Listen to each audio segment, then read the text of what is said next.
সময়ে তিনি জননীতির পথহারা মানুষকে আলোর দিশা দিতে তশরিফ নিয়ে এসেছিলেন।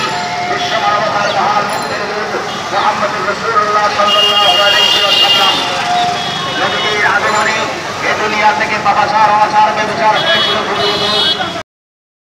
নবীজির আগমনের মাসে নবীজির আগমনে খুশি জাহির করতে আল্লামা সাহেব কিবলা ফুলতুল রহমতুল্লাহি আলাইহির প্রতিষ্ঠিত বাংলাদেশ আঞ্জুমানে কালামে ইসলামিয়া সিলেট বিভাগীয় রেলি বাস্তবায়ন কমিটির উদ্যোগে প্রতি বছরের ন্যায় এবারও আগামী 15ই সেপ্টেম্বর রবিবার বাগজোর সুবহানীঘাট শাহজালাল দারুস সুন্নাহ ইয়াকুবিয়া কামিল মাদ্রাসা প্রাঙ্গণ থেকে বের হবে এক মোবারক রেলি।